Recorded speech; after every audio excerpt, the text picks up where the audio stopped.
ആകാശവാണി.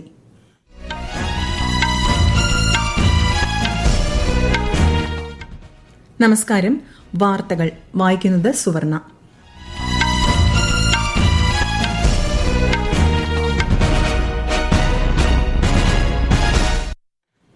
പ്രധാന വാർത്തകൾ. രാജ്യത്തെ മുഖ്യ വിവരാവകാശ കമ്മീഷണറായി രാജ്കുമാർ ഗോയൽ സത്യപ്രതിജ്ഞ ചെയ്തു. രാഷ്ട്രപതി ദ്രൌപദി മുർമു സത്യവാചകം ചൊല്ലിക്കൊടുത്തു. പ്രധാനമന്ത്രി നരേന്ദ്രമോദിയുടെ ജോർദാൻ, എത്യോപ്യ, ഒമാൻ സന്ദർശനത്തിന് തുടക്കമായി. ഇന്ത്യയുമായി വിപുലമായ ഉഭയകക്ഷി ബന്ധം പങ്കിടുന്ന 3 രാഷ്ട്രങ്ങളിലേക്കുള്ള സന്ദർശനത്തെ ഏറെ പ്രതീക്ഷയോടെ കാണുന്നതായി പ്രധാനമന്ത്രി. ശീതകാല സമ്മേളനം നടക്കുന്ന പാർലമെന്റിന്റെ ഇരുസഭകളിലും ബഹളത്തെ തുടർന്ന് നടപടികൾ തടസ്സപ്പെട്ടു. ലോക്സഭ 2 മണിവരെ നിർത്തിവച്ചു. ശബരിമല സ്വർണ്ണപ്പാളി കേസ് കേന്ദ്ര ഏജൻസി അന്വേഷിക്കണമെന്നാവശ്യപ്പെട്ട് പാർലമെന്റിന് പുറത്ത് UDF MPമാർ പ്രതിഷേധിച്ചു. കേരളത്തിൽ തീവ്ര വോട്ടർ പട്ടിക പരിഷ്കരണത്തിന്റെ ഭാഗമായി കണ്ടെത്താൻ കഴിയാത്ത 25 ലക്ഷം പേരുടെ പട്ടിക പ്രസിദ്ധീകരിക്കുമെന്ന് മുഖ്യ തെരഞ്ഞെടുപ്പ് ഓഫീസർ. ഓസ്ട്രേലിയയിലെ ബീച്ച് വെടിവയ്പിൽ മരിച്ചവരുടെ എണ്ണം 16ആയി. വെടിവയ്പ് നടത്തിയത് പാകിസ്ഥാനിൽ നിന്നുള്ള അച്ഛനും മകനുമെന്ന് New South Wales police. Squash ലോകകപ്പിൽ കന്നി കിരീടം നേടി ചരിത്രം കുറിച്ച ഇന്ത്യൻ സംഘത്തെ അഭിനന്ദിച്ച് പ്രധാനമന്ത്രി നരേന്ദ്രമോദി. വാർത്തകൾ വിശദമായി. രാജ്യത്തെ മുഖ്യ വിവരാവകാശ കമ്മീഷണറായി രാജ്കുമാർ ഗോയൽ ഇന്ന് സത്യപ്രതിജ്ഞ ചെയ്തു. ന്യൂഡൽഹിയിൽ നടന്ന ചടങ്ങിൽ രാഷ്ട്രപതി ദ്രൌപദി മുർമു സത്യവാചകം ചൊല്ലിക്കൊടുത്തു. നീതിന്യായ വകുപ്പ് സെക്രട്ടറിയായി വിരമിച്ച ശ്രീ രാജ്കുമാർ ഗോയൽ ജമ്മുകശ്മീരിലും സുപ്രധാന സ്ഥാനങ്ങൾ വഹിച്ചിട്ടുണ്ട്. പ്രധാനമന്ത്രി നരേന്ദ്രമോദിയുടെ ത്രിരാഷ്ട്ര സന്ദർശനത്തിന് തുടക്കമായി. ജോർദാൻ, എത്യോപ്യ, ഒമാൻ എന്നീ രാജ്യങ്ങളാണ് പ്രധാനമന്ത്രി സന്ദർശിക്കുക. ഇന്ത്യയുമായി പുരാതനമായ നാഗരിക ബന്ധവും വിപുലമായ ഉഭയകക്ഷി സഹകരണവും പങ്കിടുന്ന 3 രാഷ്ട്രങ്ങളിലേക്കുള്ള സന്ദർശനത്തെ ഏറെ പ്രതീക്ഷയോടെ കാണുന്നതായി പ്രധാനമന്ത്രി പറഞ്ഞു. വിശദാംശങ്ങളിലേക്ക്. ത്രിരാഷ്ട്ര സന്ദർശനത്തിന്റെ ആദ്യഘട്ടത്തിൽ ജോർദാൻ സന്ദർശിക്കുന്ന പ്രധാനമന്ത്രി അബ്ദുള്ള രാജാവുമായും ജോർദാൻ പ്രധാനമന്ത്രി ജാഫർ ഹസനുമായും കൂടിക്കാഴ്ച നടത്തും. ഇന്ത്യയും ജോർദാനും തമ്മിലുള്ള നയതന്ത്ര ബന്ധത്തിന്റെ 75ാം വാർഷികത്തോടനുബന്ധിച്ചാണ് സന്ദർശനം. ഇന്ത്യ ജോർദാൻ ബന്ധത്തിന് ഗണ്യമായ സംഭാവനകൾ നൽകിയ ഇന്ത്യൻ സമൂഹവുമായും അദ്ദേഹം സംവദിക്കും. 4 പതിറ്റാണ്ടിനിടെ ഒരു ഇന്ത്യൻ പ്രധാനമന്ത്രി ജോർദാനിലേക്ക് നടത്തുന്ന ആദ്യ സമ്പൂർണ്ണ ഉഭയകക്ഷി സന്ദർശനമാണിത്. ജോർദാൻ സന്ദർശനം പൂർത്തിയാക്കി പ്രധാനമന്ത്രി നാളെ എത്യോപ്യൻ തലസ്ഥാനമായ ആഡിസ് അബാബയിലേക്ക് പോകും. എത്യോപ്യൻ പ്രധാനമന്ത്രി അബി അഹമ്മദ് അലിയുമായും ശ്രീ മോദി കൂടിക്കാഴ്ച നടത്തും. പര്യടനത്തിന്റെ അവസാന പാദത്തിൽ പ്രധാനമന്ത്രി നരേന്ദ്രമോദി ബുധനാഴ്ച ഒമാനിലെ മസ്കറ്റിലെത്തും. ഒമാൻ സുൽത്താനുമായി ചർച്ചകൾ നടത്തുന്ന അദ്ദേഹം ഒമാനിലെ ഇന്ത്യൻ പ്രവാസികളെ അഭിസംബോധന ചെയ്യും. News desk Akashvani. ശീതകാല സമ്മേളനം നടക്കുന്ന പാർലമെന്റിൽ ബഹളത്തെ തുടർന്ന് നടപടികൾ തടസ്സപ്പെട്ടു. പ്രധാനമന്ത്രി നരേന്ദ്രമോദിക്കെതിരായ കോൺഗ്രസ് പരാമർശത്തിൽ മാപ്പ് പറയണമെന്ന് കേന്ദ്രമന്ത്രിമാരും മറ്റ് BJP അംഗങ്ങളും ആവശ്യപ്പെട്ടു. 12 മണിവരെ നിർത്തിവച്ച ഇരുസഭകളും പുനരാരംഭിച്ചെങ്കിലും ബഹളം തുടർന്നതോടെ ലോക്സഭ 2 മണിവരെ നിർത്തിവച്ചു. തെരഞ്ഞെടുപ്പ് പരിഷ്കരണങ്ങൾ സംബന്ധിച്ച ചർച്ച രാജ്യസഭയിൽ ഇന്നും തുടരും. കേന്ദ്ര ധനമന്ത്രി നിർമ്മല സീതാരാമൻ ഇന്ന് ലോക്സഭയിൽ ധനവിനിയോഗ ബിൽ അവതരിപ്പിക്കും. ന്യൂഡൽഹിയിൽ ഇന്നലെ നടന്ന കോൺഗ്രസ് റാലിയിൽ പ്രധാനമന്ത്രി നരേന്ദ്രമോദിക്കെതിരെ ഉയർന്ന ആക്ഷേപകരമായ മുദ്രാവാക്യങ്ങളെ അപലപിച്ച് പാർലമെന്ററി കാര്യമന്ത്രി കിരൺ റിജിജു. കോൺഗ്രസ് പ്രസിഡന്റ് മല്ലികാർജ്ജുൻ ഖാർഗെയും പ്രതിപക്ഷ നേതാവ് രാഹുൽ ഗാന്ധിയും മാപ്പ് പറയണമെന്ന് അദ്ദേഹം ആവശ്യപ്പെട്ടു. വിഭിന്ന പാർട്ടികളിൽ നിന്നുള്ള പാർലമെന്റ് അംഗങ്ങൾ ശത്രുക്കളല്ലെന്നും ജനങ്ങൾ തിരഞ്ഞെടുത്ത പ്രതിനിധികളാണെന്നും ശ്രീ റിജിജു ലോക്സഭയിൽ പറഞ്ഞു.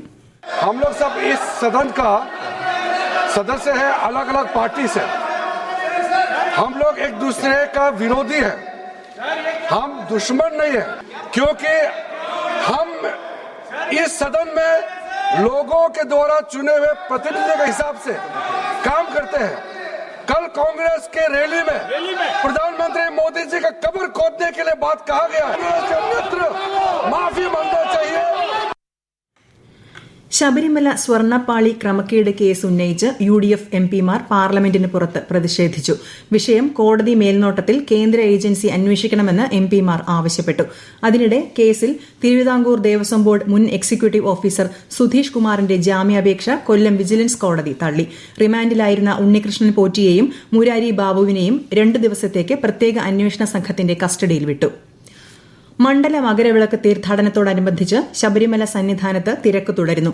ഈ മാസം 23-ന് ആറന്മുളയിൽ നിന്ന് സന്നിധാനത്തേക്ക് തങ്ക അങ്കി ഘോഷയാത്ര ആരംഭിക്കും. 27-ന് മണ്ഡലപൂജ നടക്കും. അടുത്ത മാസം 14-നാണ് മകരവിളക്ക് മഹോത്സവം. കേരളത്തിൽ തീവ്ര വോട്ടർ പട്ടിക പരിഷ്കരണത്തിന്റെ ഭാഗമായി ഇനിയും കണ്ടെത്താനുള്ള 25 ലക്ഷം പേരുടെ വിശദമായ പട്ടിക ജില്ലാ അടിസ്ഥാനത്തിൽ പ്രസിദ്ധീകരിക്കുമെന്ന് മുഖ്യ തെരഞ്ഞെടുപ്പ് officer Rathan U Kelkar. SIR സംബന്ധിച്ച രാഷ്ട്രീയ പാർട്ടികളുടെ യോഗത്തിൽ സംസാരിക്കുകയായിരുന്നു അദ്ദേഹം.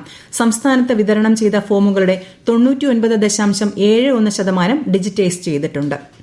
തദ്ദേശ തെരഞ്ഞെടുപ്പിൽ സ്ഥാനാർത്ഥികളും രാഷ്ട്രീയ പാർട്ടികളും പൊതുസ്ഥലങ്ങളിൽ സ്ഥാപിച്ച പ്രചാരണ സാമഗ്രികൾ ഉടൻ നീക്കം ചെയ്യണമെന്ന് സംസ്ഥാന തെരഞ്ഞെടുപ്പ് കമ്മീഷണർ. അല്ലാത്തപക്ഷം തദ്ദേശ സ്ഥാപനങ്ങൾ ഇവ നീക്കം ചെയ്ത് സ്ഥാനാർത്ഥികളുടെ തെരഞ്ഞെടുപ്പ് ചെലവിൽ ഉൾപ്പെടുത്തുമെന്നും കമ്മീഷണർ അറിയിച്ചു. കേരളത്തിൽ മാതൃകാ പെരുമാറ്റച്ചട്ടം ഈ മാസം 18 വരെ തുടരും. തദ്ദേശ സ്വയംഭരണ സ്ഥാപനങ്ങളിലെ പുതിയ ഭരണസമിതികളുടെ സത്യപ്രതിജ്ഞ ഈ മാസം 21 നടക്കും. കോർപ്പറേഷനുകളിലും മുനിസിപ്പാലിറ്റികളിലും ഉൾപ്പെടെ അധ്യക്ഷ ഉപാധ്യക്ഷ സ്ഥാനങ്ങളിലേക്കുള്ളവരെ തീരുമാനിക്കാൻ മുന്നണികളുടെ കൂടിയാലോചനകൾ തുടരുകയാണ്. അബുദാബിയിൽ നടക്കുന്ന 16ാമത് ജോയിന്റ് കമ്മീഷൻ ആൻഡ് സ്ട്രാറ്റജിക് ഡയലോഗിൽ UAE വിദേശകാര്യമന്ത്രി Sheikh Abdullah bin Zayed Al നഹ്യാനോടൊപ്പം വിദേശകാര്യമന്ത്രി S. ജയശങ്കർ സഹ അധ്യക്ഷത വഹിക്കും. സമ്മേളനത്തിന് ശേഷം ശ്രീ ജയശങ്കർ ഇസ്രായേൽ സന്ദർശിക്കും. ഓസ്ട്രേലിയയിലെ സിഡ്നിയിൽ വെടിവയ്പ് നടത്തിയവരെ തിരിച്ചറിഞ്ഞു. പാകിസ്ഥാനിലെ ലാഹോറിൽ നിന്നുള്ള അച്ഛനും മകനുമാണ് ബോണ്ടി ബീച്ചിൽ ആക്രമണം നടത്തിയതെന്ന് ന്യൂ സൌത്ത് വെയിൽസ് പോലീസ് പറഞ്ഞു. ആക്രമണത്തിനിടെ പോലീസ് വെടിയേറ്റ് സാജിദ് അക്രം കൊല്ലപ്പെട്ടു. മകൻ നവീദ് അക്രം പരിക്കേറ്റ് ചികിത്സയിലാണ്. അതേസമയം വെടിവയ്പിൽ മരിച്ചവരുടെ എണ്ണം 16 ഈ വാർത്തകൾ ആകാശവാണിയിൽ നിന്ന്. ആകാശവാണി വാർത്തകളും വാർത്താധിഷ്ഠിത പരിപാടികളും All India Radio News Thiruvananthapuram YouTube ചാനലിലും All India Radio News Thiruvananthapuram Facebook പേജിലും AR News_ തിരുവനന്തപുരം ഇൻസ്റ്റഗ്രാം അക്കൌണ്ടിലും AR News_TVM X ഹാൻഡിലും ലഭ്യമാണ്. ആകാശവാണി തിരുവനന്തപുരം പ്രാദേശിക വാർത്താ വിഭാഗം ഇന്നു മുതൽ 2 പുതിയ പ്രത്യേക വാർത്താ ബുള്ളറ്റിനുകൾ കൂടി പ്രക്ഷേപണം ചെയ്യുന്നു. രാവിലെ 11 മണിക്കും വൈകിട്ട് 3 മണിക്കും 5 മിനിറ്റ് ദൈർഘ്യമുള്ള ബുള്ളറ്റിനുകളാണ് പ്രക്ഷേപണം ചെയ്യുക. കൂടാതെ രാത്രി 8:35 പ്രത്യേക വാർത്താ ബുള്ളറ്റിൻ ഇനി മുതൽ 10 മിനിറ്റ് ആയിരിക്കും. സർദാർ വല്ലഭായ് പട്ടേലിന്റെ 75ാം ചരമവാർഷിക ദിനത്തിൽ പ്രധാനമന്ത്രി നരേന്ദ്രമോദി ശ്രദ്ധാഞ്ജലി അർപ്പിച്ചു. ഉപരാഷ്ട്രപതി CP രാധാകൃഷ്ണൻ, കേന്ദ്ര ആഭ്യന്തരമന്ത്രി അമിത്ഷാ എന്നിവരും സർദാർ പട്ടേലിന് ശ്രദ്ധാഞ്ജലി അർപ്പിച്ചു. അസമിൽ നിന്നുള്ള മുതിർന്ന പത്രപ്രവർത്തകനും സാഹിത്യകാരനുമായ പ്രഫുല്ല ഗോവിന്ദ ബറുവയുടെ വിയോഗത്തിൽ പ്രധാനമന്ത്രി നരേന്ദ്രമോദി അനുശോചനം രേഖപ്പെടുത്തി. അസമിന്റെ പുരോഗതിക്കും മാധ്യമലോകത്തിനും പ്രഫുല്ല ഗോവിന്ദ ബറുവ നൽകിയ സംഭാവനകൾ വിസ്മരിക്കാനാകില്ലെന്ന് പ്രധാനമന്ത്രി പറഞ്ഞു. സ്ക്വാഷ് ലോകകപ്പിൽ കന്നി കിരീടം നേടി ചരിത്രം കുറിച്ച ഇന്ത്യൻ സംഘത്തെ പ്രധാനമന്ത്രി നരേന്ദ്രമോദി അഭിനന്ദിച്ചു. ജോഷ്ന ചിന്നപ്പ, അഭയ് സിംഗ്, വേലവൻ സെന്തിൽകുമാർ, അനാഹത് സിംഗ് എന്നിവരുടെ അസാമാന്യ പ്രകടനത്തെ അദ്ദേഹം പ്രശംസിച്ചു. സ്ക്വാഷ് ലോകകപ്പ് ഫൈനലിൽ ടോപ്പ് സീഡായ ഹോങ്കോങ്ങിനെയാണ് ഇന്ത്യ പരാജയപ്പെടുത്തിയത്. കനത്ത മൂടൽമഞ്ഞ് ഡൽഹി വിമാനത്താവളത്തിൽ നിന്നുള്ള സർവീസുകളെ ബാധിച്ചതായി വിമാനത്താവള അധികൃതർ അറിയിച്ചു. സർവീസുകളിൽ കാലതാമസമുണ്ടാകാനും റദ്ദാക്കാനും സാധ്യതയുണ്ട്. സുഗമമായ യാത്ര ഉറപ്പാക്കാനുള്ള നടപടികൾ സ്വീകരിച്ചതായും വിമാനത്താവള അധികൃതർ പറഞ്ഞു. യാത്രക്കാർ വിമാന കമ്പനികളുടെ അറിയിപ്പുകൾ ശ്രദ്ധിക്കണമെന്നും നിർദ്ദേശമുണ്ട്. രാജ്യത്തെ ഓഹരി വിപണികളിൽ നഷ്ടം. സെൻസെക്സ് 98 പോയിന്റ് ഇടിഞ്ഞ് 85,021ലും ദേശീയ ഓഹരി സൂചിക നിഫ്റ്റി 38 പോയിന്റ് നഷ്ടത്തിൽ 25,967ലും വ്യാപാരം തുടരുന്നു. സ്വർണ്ണവില കൂടി. പവന് 600 രൂപ വർദ്ധിച്ച് 98,800 രൂപയും ഗ്രാമിന് 12,350 രൂപയുമാണ് ഇന്നത്തെ വില. റിയാദിൽ നടന്ന 11ാമത് ഐക്യരാഷ്ട്രസഭ UNAOC ഫോറത്തിൽ വസുധൈവ കുടുംബകം, മതസൌഹാർദ്ദം എന്നീ ആശയങ്ങളുടെ പ്രാധാന്യം എടുത്തുപറഞ്ഞ ഇന്ത്യ. വിദേശകാര്യ മന്ത്രാലയം സെക്രട്ടറി P. കുമരനാണ് ഇന്ത്യൻ സംഘത്തെ നയിച്ചത്. എല്ലാ വിശ്വാസങ്ങളോടും തുല്യ ബഹുമാനം പുലർത്തുന്ന ഇന്ത്യയുടെ നാഗരിക പൈതൃകം, സാംസ്കാരിക വൈവിധ്യം എന്നിവയും അദ്ദേഹം പരാമർശിച്ചു.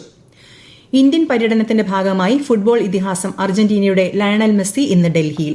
ഉച്ചയ്ക്ക് 1 മണി മുതൽ 4 മണി വരെ അരുൺ ജെയ്റ്റ്ലി സ്റ്റേഡിയത്തിലാണ് മെസ്സി എത്തുന്നത്. സന്ദർശനത്തിന്റെ ഭാഗമായി ഡൽഹിയിൽ ഗതാഗത നിയന്ത്രണം ശക്തമാക്കി. പ്രധാന വാർത്തകൾ വീണ്ടും. രാജ്യത്തെ മുഖ്യ വിവരാവകാശ കമ്മീഷണറായി രാജ്കുമാർ ഗോയൽ സത്യപ്രതിജ്ഞ ചെയ്തു. രാഷ്ട്രപതി ദ്രൌപദി മുർമു സത്യവാചകം ചൊല്ലിക്കൊടുത്തു. പ്രധാനമന്ത്രി നരേന്ദ്രമോദിയുടെ ജോർദാൻ, എത്യോപ്യ, ഒമാൻ സന്ദർശനത്തിന് തുടക്കമായി. ഇന്ത്യയുമായി വിപുലമായ ഉഭയകക്ഷി ബന്ധം പങ്കിടുന്ന 3 രാഷ്ട്രങ്ങളിലേക്കുള്ള സന്ദർശനത്തെ ഏറെ പ്രതീക്ഷയോടെ കാണുന്നതായി പ്രധാനമന്ത്രി. ശീതകാല സമ്മേളനം നടക്കുന്ന പാർലമെന്റിന്റെ ഇരുസഭകളിലും ബഹളത്തെ തുടർന്ന് നടപടികൾ തടസ്സപ്പെട്ടു. ലോക്സഭ 2 മണിവരെ നിർത്തിവച്ചു. ശബരിമല സ്വർണ്ണപ്പാളി കേസ് കേന്ദ്ര ഏജൻസി അന്വേഷിക്കണമെന്നാവശ്യപ്പെട്ട് പാർലമെന്റിന് പുറത്ത് UDF MPമാർ പ്രതിഷേധിച്ചു. കേരളത്തിൽ തീവ്ര വോട്ടർ പട്ടിക പരിഷ്കരണത്തിന്റെ ഭാഗമായി കണ്ടെത്താൻ കഴിയാത്ത 25 ലക്ഷം പേരുടെ പട്ടിക പ്രസിദ്ധീകരിക്കുമെന്ന് മുഖ്യ തെരഞ്ഞെടുപ്പ് ഓഫീസർ. ഓസ്ട്രേലിയയിലെ ബീച്ച് വെടിവയ്പിൽ മരിച്ചവരുടെ എണ്ണം 16. വെടിവയ്പ് നടത്തിയത് പാകിസ്ഥാനിൽ നിന്നുള്ള അച്ഛനും മകനുമെന്ന് New South Wales police. Squash ലോകകപ്പിൽ കന്നി കിരീടം നേടി ചരിത്രം കുറിച്ച ഇന്ത്യൻ സംഘത്തെ അഭിനന്ദിച്ച് പ്രധാനമന്ത്രി നരേന്ദ്രമോദി.